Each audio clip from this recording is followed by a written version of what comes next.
ውድና የተከበራችሁ በመላው ዓለም ያላችሁ ኢትዮጵያውያን፣ ኤርትራውያን ወዳጅ ወገኖቼ እንኳን ሰላም መጣችሁ ወደ እኔ ቤት። እግዚአብሔር ያክብርልኝ፣ ክፉ አይንካችሁ፣ በስራችሁ ስኬታማ ሁኑ፣ የማታ እንጀራ ይስጣችሁ፣ ያላገባችሁ ፈረሃ እግዚአብሔር ያደረበት ትዳር ይስጣችሁ፣ ያገባችሁ ፈረሃ እግዚአብሔር ያደረበት ትዳር ይሁንላችሁ፣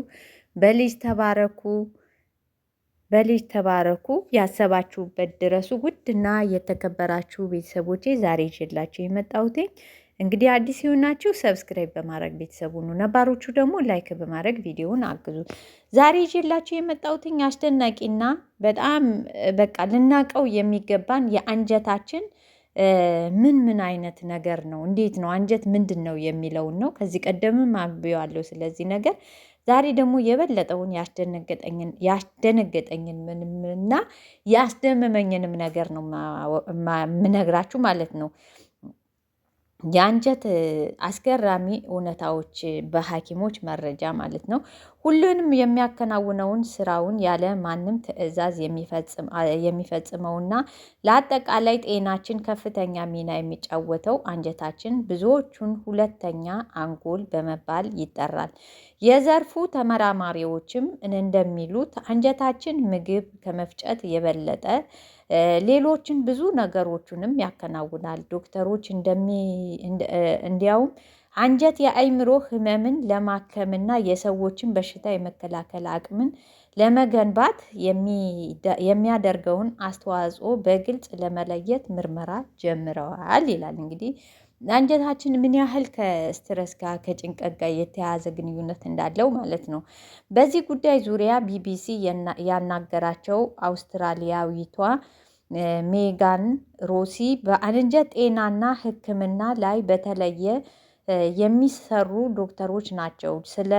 ስለምንበላቸው ምግቦችና በአንጀታችን ዙሪያ ማወቅ ስላለብን 6 እውነታዎች ነግረውናልና።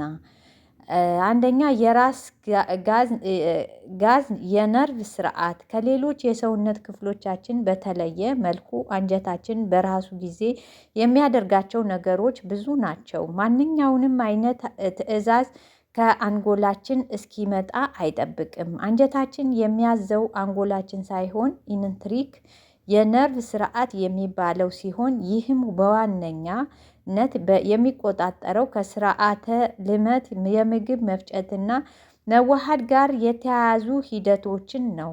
ምንም እንኳን አንጀታችን ነገሮችን በራሱ ቢያከናውንም ከማዕከላዊ የነርቭ ስርዓት ጋር ግንኙነት ግን መረጃዎችን ይለዋወጣል። ከ2 እስከ 7 በመቶ የሚሆኑ የሰውነታችን በሽታ ተከላካይ ሴሎች በአንጀታችን ውስጥ ይገኛሉ። እንደ ዶክተር ሮሲ ከሆነ ይህ እውነታ አንጀታችን ከበሽታ በመከላከል እና ከአጠቃላይ ጤናችንን ጋራ በጥብቅ የተቆራኘ እንዲሁም ያደርገዋል። ተመራማሪዎቹም እንደሚሉት የአንጀት ህመም ባጋጠመን ጊዜ እንደ ጉንፋን ላሉ በሽታዎች በቀላሉ ተጋላጭ እንሆናለን። ከ3 ነጥብ እስከ 50 በመቶ የሚሆነው የሰዎች አይነ ምድር ባክቴሪያ ነው። ግማሽ ያህሉ ከሰውነታችን የሚወደውን አይነት ምድር ባክቴሪያ የአይነ ምድር ባክቴሪያ ቢሆንም አብዛኛው ባክቴሪያዎች ግን ጎጂ አይደሉም። ጎጂ ቢሆኑ እንኳን አንጀታችንን የመከላከል ብቃት ከፍተኛ ስለሆነ ብዙም የሚያሳስብ አይደለም። ነገር ግን ይላሉ ዶክተር ሮሲ አንጀታችን ስራ ካበዛንበትና ካልተንከባከብነው ውጤቱ አስከፊ ሊሆን ይችላል። ማንኛውም ሰው በቀን ቢያንስ 3 ጊዜ ወደ መጸዳጃ ቤት ጎራ ቢል መልካም ነው ባይ ናቸው። የተለያዩ አይነት ምግቦችን ስንመገብ አንጀታችን ደስ ይለዋል። አንጀታችን ውስጥ በትሪሊዮኖች የሚቆጠሩ ብዙ ጥቅም ያላቸው ማይክሮብስ የሚባሉ ጥቃቅን ነገሮች ያሉት ሲሆን እነሱ ደግሞ የተለያየ አይነት ምግብ ወደ አንጀታችን ሲገባ የስራ ፍጥነታቸውን ይጨምራል። እነዚህ የማይክሮብ የተባሉት ነገሮች የስርዓተ ልመቱን ከማፋጠን አልፎ በምግብ ውስጥ ያለውን ውሃ ለመምጠጥ ከፍተኛ ተዋጽኦ ያደርጋሉ። ማይክሮብስ በቤታችን እንደሚገኙ የቤት እንስሳ እንደማለት ናቸው።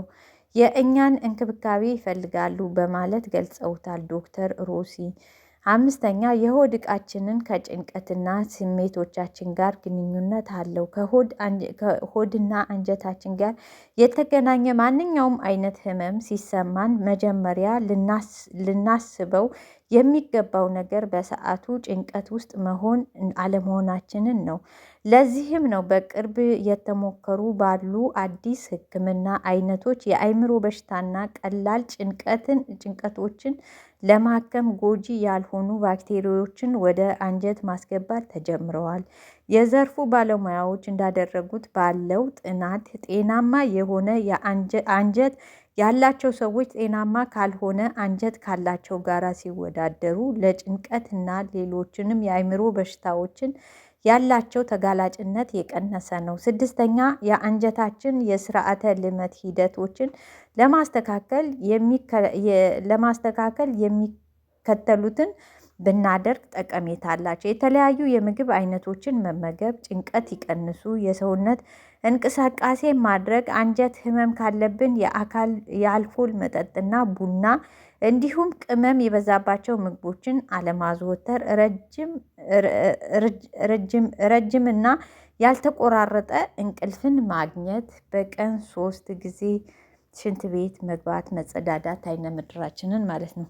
ውድና የተከበራችሁ ቤተሰቦቼ በጣም ይሄ ዋናውና ብዙን ጊዜ መንስኤ ሆኖ የማገኘው እኔ ስለ አንጀት ብዙ ነገር ማወቅ እፈልጋለሁ። ለምን ብዙን ጊዜ በጣም እንደዚህ አይነት ነገር በሆድ ድርቀት እንደዚህ አይነት ህመም በጣም ራሴ እንትን ስለምል ምንድን ነው የሚመጣው ከምንድን ነው የሚለውን በጣም ነው እንትን የምለው ማነበው። እውነት ስላችሁ ስትረስ ውስጥ ጭንቀት ውስጥ ከሆንን በጣም ብዙ ጊዜ ማለት ነው በጭንቀት ሰዓት እና እንደዚሁ በጭንቀት ሰዓት አንጀታችን እስታክ አድርጎ ነው የሚቆመው። ሽንት ቤት መግባት አንችልም። 10 ሽንት ይመጣል።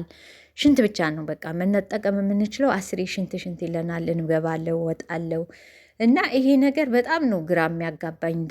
እንደ ድርቀት እንደዚህ በጣም ከባድ ህመም ያለው ነገር እንትን ይለኛል እና ለራሴ ሳነብና ከጠቀመኝ እኔ ምንድን ነው እሱ መንስኤው የሚለውን ለራሴ ሳነብ ለእናንተም ይጠቅማችኋል ብዬ ነው ይዤላችሁ የመጣሁት። ውድና የተከበራችሁ ቤተሰቦቼ እንግዲህ ቪዲዮውን ላይክ በማድረግ አዲስ የሆናችሁ ሰብስክራይብ በማድረግ አግዙኝ፣ እዩት፣ ይጠቅማችኋል። ብዙውን ጊዜ አይጠቅሙም ያልናቸው ነገሮች ይጠቅማሉ። እንደዚህ አይነት ነገሮች እኔ በጣም እወዳለሁ ለራሴ ማለት ነው። ለራሴ አንዳንድ ነገር ስለሚጠቅመኝ ሌላ ሰው ቢጠቀምበት ደስ ይለኛል። እንግዲህ በሌላ ቪዲዮ መለስ ብዬ እስክመጣ ድረስ ቸር ሰንብቱ። ክፉ አይንካችሁ፣ ያሰባችሁበት ድረሱ፣ የማታ እንጀራ ይስጣችሁ፣ በስራችሁ ስኬታማ ሁኑ። አዲስ የሆናችሁ ሰብስክራይብ በማድረግ አግዙ። ነባሮቹም እንግዲህ ላይክ በማድረግ ቪዲዮውን ጀምሩት። አመሰግናለሁ። እግዚአብሔር ያክብርልኝ፣ ክፉ አይንካችሁ ሁላችሁንም።